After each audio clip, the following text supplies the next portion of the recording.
Halo, ketemu lagi dengan Bang Bey. Kali ini masih lanjutan konten mengenai Nanovac series ya, yaitu Nanovac Shield Spray Coating yang masih berbasis SiO2 terbaru dari CF. Seperti biasa, kita akan lihat sampai di mana spray coating ini bila melawan spray wax regular maupun oil base versi lamanya.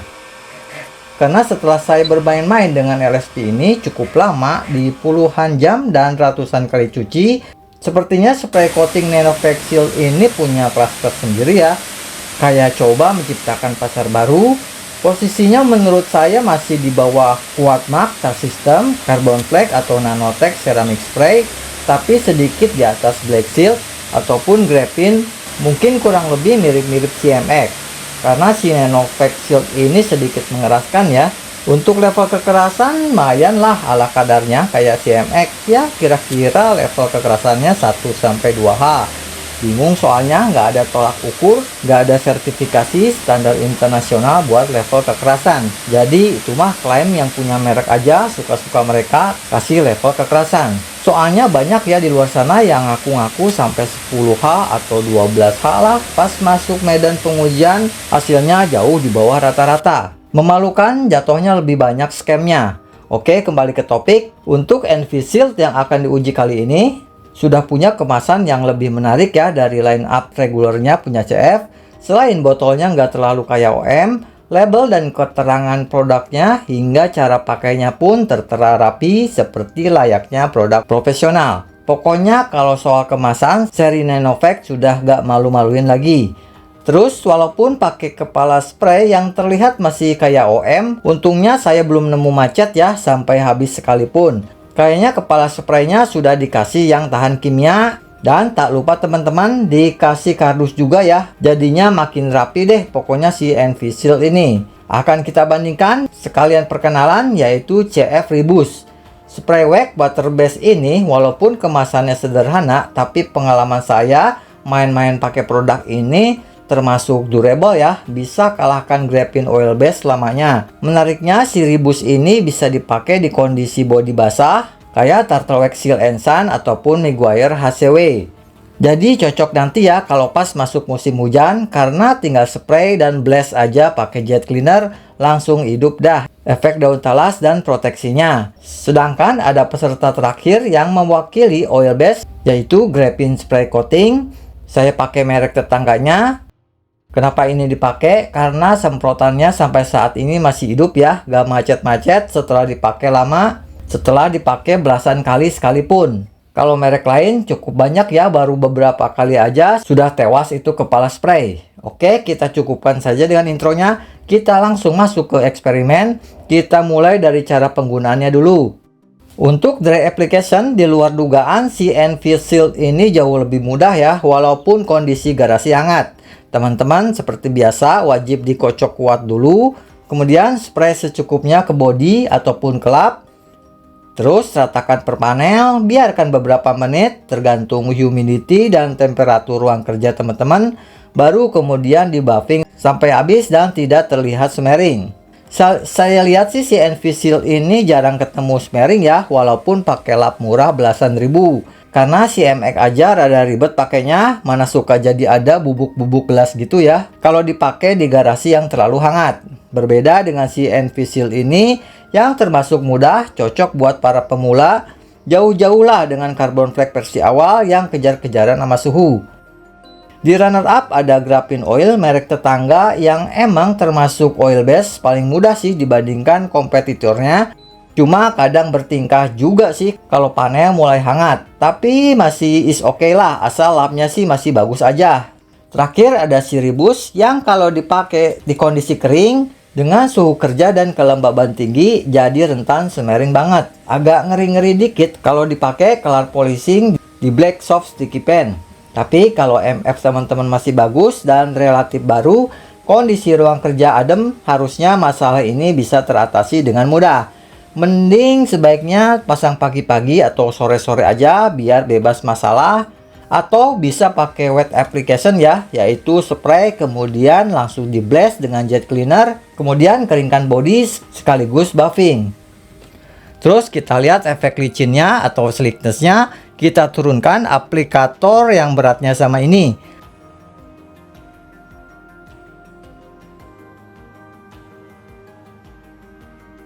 Dimana untuk posisi pertama ada Old Graphene Oil Base yang terkenal extreme slickness-nya. Terus ada NV Shield yang ketinggalan dengan selisih dikit aja. Bisa diabaikan lah perbedaannya. Gak bakalan kerasa oleh tangan kecuali kalau meluncurkan aplikator yang beratnya sama. Terakhir dengan perbedaan jauh ada Rebus ya. Gak kerasa licin, cuma diraba kerasa smooth aja. Kita lanjutkan ke level glossy. Seperti biasa, sebelum pasang wax semua panel dipolis sebaik mungkin. Kali ini saya coba pakai Geon Polish Compound menggunakan dual action ditandem foam pad LC HDU. Pengen tahu seberapa mentok LSP ini kalau diperlakukan rada istimewa. Apakah si NV Shield ini akan melampaui glossy NV Gloss Coat yang punya performa bagus di gloss test. Walaupun cuma pakai kompon cutting dari CarPro Extra Cut, tapi tetap dapat performa glossy yang termasuk tinggi. Dimana di sini hasilnya setelah curing time 3 hari tanpa lampu UV didapat navy shield borong semua di 6 panel medan pengujian dengan 2 panel terpaut cukup jauh. Walaupun ternyata si navy shield ini nggak bisa menyusul level glossnya punya gloss coat, padahal di panel NV Shield ini polishingnya jauh diperlakukan istimewa ya dibandingkan sebelumnya pas ngetes Nanofax Gloss Coat. Ya namanya juga harga nggak bakal bohong ya. Tapi tetap hasilnya termasuk lumayan tinggi kok. Ada peningkatan ya dari produk-produk lamanya. Walaupun looknya sih masih standar ya, kayak gelas banget. Emang sedikit kalah wet ya dari oil graphene, tapi justru si NV ini sudah makin clear, tidak oily look. Next ada graphennya tetangga sebelah yang ternyata masih bisa melawan ya kalau panelnya kita persiapkan abis-abisan. Level glossy-nya sih standaran, lumayan lah buat sebuah produk yang sudah lama keluar. Masih dengan glassy looknya, cuma saya kurang terlalu suka dengan oily looknya, ciri khas oil base kalau pakai lap murah. Tapi itu sih kembali ke selera masing-masing ya. Terakhir ada si Rebus ya, yang level glossy-nya ternyata masih ketinggalan bahkan dari oil base sekalipun. Before dan afternya pun dirasa terlalu sedikit peningkatannya, kurang worth it ya dibandingkan kerjaan buffingnya yang sedikit mengganggu di lap murah kalau dipakai dry application. Kayaknya glossy bukan kelebihan si Rebus ini. Mungkin si Rebus ini sih disetting jadi tank ya buat durability. Masuk kita lihat sampai di mana kemampuan fillernya ya teman-teman. Kita lihat pakai swirl finder profesional, jadi kelihatan ya sampai swirl halusnya. Dimana untuk urutan pertama ada Nanotech Graphene Oil, kelihatan di sini paling bagus, bisa menyamarkan swirl halus cukup sempurna ya, tapi kewalahan di swirl yang dalam. Wajar aja ini cuma sebuah spray wax, bukan pasta wax yang biasanya tebal-tebal kayak kit kuning. Tapi ini sih termasuk level bagus kok. Dulu pun pas kita battle adu swirl, emang si Graphene Oil ini masuk 10 besar juga ya. Jadi wajar aja sampai sekarang kemampuan maskingnya masih bisa melawan walaupun diadu dengan spray-spray generasi terbaru. Sedangkan di runner up ada NV Shield yang kalah jauh ya bila dibandingkan dengan Nanotech Graphene.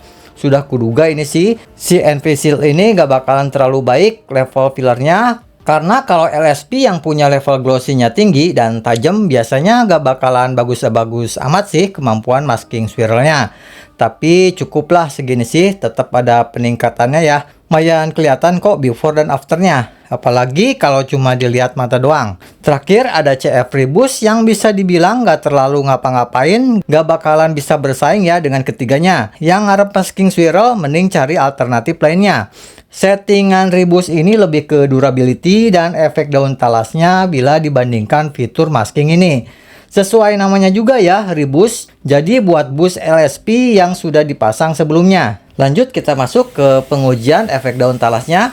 Kita akan lihat sampai di mana ketiga jenis LSP ini, apakah yang keluar terakhir bakalan lebih bagus atau apakah fitur graphene bisa kasih hasil lebih baik. Kita akan pantau nanti. Dimana untuk hasilnya di luar dugaan, malah si water base Rebus ya yang kelihatan lebih kuat daya tolak airnya. punya water seating kilat, dan punya water beadingnya pun termasuk rapi ya buat sebuah wax ekonomis. Lihat aja kecepatan water repellentnya bila dibandingkan dengan NV Shield sekalipun. Sangat underrated banget ini produk. Sedangkan untuk NV Shield tetap ada peningkatan ya dari produk oil base lama. Bisa dikatakan masih standaran ya, nothing spesial baik dari water repellentnya, water seating ataupun water beading. Untuk Nanofax series biasanya sih kelebihannya bukan di cantik efek daun talasnya, tapi lebih ke self cleaning dan daya deterjen proofnya yang superior. Soalnya baik gloss coat maupun graphene coat pun terbilang nggak cantik-cantik amat. Punya black sheet malah terlihat lebih sangar kalau soal urusan hidrophobic. Kalau si graphene oil sih dari dulu kayaknya graphene lokal rada-rada aneh. Karena kalau graphene punya water beading yang punya ciri khas biasanya tinggi-tinggi dan rapi. Tapi banyak di graphene lokal dulu sih bener-bener kurang kelihatan. Jarang ada yang tinggi-tinggi dan rapi. Mungkin karena kurang settingan atau terlalu buru-buru launching. Jadi kurang terlalu cakep hasil akhirnya. Jatuhnya malah nggak jauh beda dengan spray wax polimer biasa. Tapi untungnya sih sekarang udah membaik ya, kayak si CF Black Seal yang punya daya tolak air kuat dan rapi setara LSP punya Tonyin. Next kita lihat sampai di mana ketiga generasi LSP ini melawan sampo-sampo busuk yang saya curiga ada acid dan fosfatnya karena suka ada bekas karat di bagian kap mesin yang nggak ada catnya telat pengujian. Mana ini sampo ketel banget jadi auto banyak residu. Tapi anehnya lubrikasinya nggak gitu-gitu bagus amat, tapi ngakunya setara Meguiar. Mana ada sampo Meguiar dan Carpro yang cairannya kental. Dimana untuk hasilnya sih kelihatan ya kelasnya beda banget, improvementnya terbilang meningkat pesat dibandingkan produk-produk lamanya. Serasa si Nanofax Shield ini dirancang buat teman-teman yang ogah beli sampo mahal dan suka cuci di tempat cuci umum yang samponya meragukan. Karena di panel Nanofax sih setelah 20 kali cuci masih terbilang cukup kuat, sangat deterjen proof ya. Cuma sayangnya si NV Shield ini tidak dibekali self cleaning superiornya ala-ala gloss coat ataupun graphene coat. Tapi balik lagi ingat ya harganya teman-teman. Cuma walaupun tanpa self cleaning istimewa, si NV Shield ini sudah termasuk deterjen proof kok.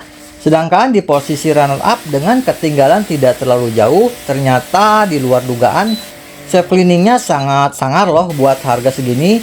Punya stamina yang luar biasa pula. Gak kayak oil base zaman dulu yang cuma keren di awal-awal doang kemudian langsung pamit. Malah di curing time 1 hari aja si Rebus ini malah yang unggul ya bila dibandingkan dengan SiO2 yang dijemur panas-panasan sekalipun. Jadi ingat BSD yang punya kecepatan curing time-nya yang tinggi. Jadi cocok ya buat dipakai nanti di musim hujan dimana kita nggak keburu kasih curing time. Bahkan nggak ketemu sinar matahari sekalipun. Untuk posisi terakhir ya karena sudah berumur jadi oil base graphene sudah mulai ketinggalan di sini. Sudah mulai kelihatan ya berumurnya. Walaupun saya kasih curing time lama, tetap aja performanya sudah mulai nggak bisa melawan produk-produk anyar. Sudah lelah kayaknya graphene oil base ini.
Kita akhiri dengan testing sampai di mana kekuatan ketiga LSP multi generasi ini melawan touchless sampo yang di hard ceramic aja bisa nangis sampai dead flat ya kalau keseringan dihajar touchless. Dimana untuk hasilnya Nanovac masih unggul ya. Daya tahan terhadap kimianya tergolong bagus. Untuk harganya cocok ya buat dijadikan layer pengorbanan buat yang udah pasang hat seramik biar nggak cepet KO hat seramiknya. Emang daya tahan touchlessnya bukan yang paling spesial, tapi sudah jauh improve ya dibandingkan produk-produk lama kepunyaan CF. Sebab setelah 6 kali cuci terlihat masih cukup tahan nih, masih banyak ya tenaganya, masih bisa menolak air dengan baik, pertanda masih ada proteksinya. Sedangkan untuk Ribus kali ini bukan lawannya si Nanovac ya di sini. Nanovac unggul mutlak jauh, terlihat beda kelasnya karena si Ribus sih baru 2-3 kali aja udah drop banget efek daun talasnya. Sebelum akhirnya sekarat di 4-5 kali cuci dan hampir flat di 6 kali cuci. Tapi setidaknya si Ribus ini masih sangat melawan ya ketika pas sekali cuci. Jadi lumayan cocok lah buat layer pengorbanan versi ekonomis untuk hat seramik. Asal sering-sering dipakai, soalnya si Ribus ini optimalnya cuma bisa nahan 1-2 kali cuci saja. Sedangkan si Graphene Oil Base emang dari dulu bukan buat kayak ginian juga. Dulu belum rame touchless, jadi wajar aja kalau performa daya tahan kimianya nggak terlalu baik ya. Karena setelah kena sekali aja udah berantakan efek hidrofobiknya. Langsung auto sekarat, gak pakai basa-basi, dan akhirnya flat abis setelah beberapa kali pengujian. Tanda udah nggak tersisa sama sekali proteksinya. Oke, akhirnya setelah berbagai macam pengujian bisa kita tarik kesimpulan. Terlihat sekali ya peningkatan performa si seri Nanovac ini bila kita bandingkan dengan produk lamanya, bahkan dibandingkan dengan oil base Graphene lama. Naik kinerjanya gak main-main, jadi sangat layak ya buat gantiin oil base Graphene lama. Karena kinerja si Envisil ini selain cara pakainya yang jauh lebih mudah dan simple, juga bisa dapat level glossy yang lebih baik. Shape cleaningnya pun termasuk mumpuni ya, walaupun tidak sebaik kakaknya Nanovac Gloss Coat yang seramik beneran. Tapi mengingat harga dan cara pakainya yang mudah sih, si Envisil ini layak buat dipinang. Gak harus berharap lah dengan gimmick-gimmick Graphene, karena kinerja seramik Nevisil ini bukan main-main. Lihat aja daya tahannya bisa lewat 22 kali cuci dengan luka sedikit aja, yang itu termasuk sangat kuat. Angka segitu sih mirip-mirip Turtlewax Ice Pasta ya, tapi kan si Ice Pasta cara pakainya merepotkan dan berat buffingnya. Daya tahan touchlessnya pun masih kategori sangat kuat kok buat harga segini, jadi layak lah buat teman-teman yang sering pakai touchless. Untuk kekurangannya sih kayaknya belum ada ya, karena baru pakai all out sebulanan udah keburu habis, gak ada lagi buat main-main. Mungkin saya update lagi nanti. Karena si Nevisil ini menarik ya buat diadu dengan yang lain. Lainnya walaupun gak bisa disebut minus, yaitu curing time-nya yang relatif lama. Karena baru jos powerfulnya pas di hari ketiga. Kalau di hari kedua kadang daya tahannya suka hit and miss, padahal pernah coba sampai dijemur. Termasuk cukup lama ya curing time-nya. Mungkin karena si Nevisil ini butuh mengeras dulu ya biar menahan macam-macam siksaan. Sedangkan untuk CF Ribus LSP termasuk bagus ya, cocok buat dipakai wet application.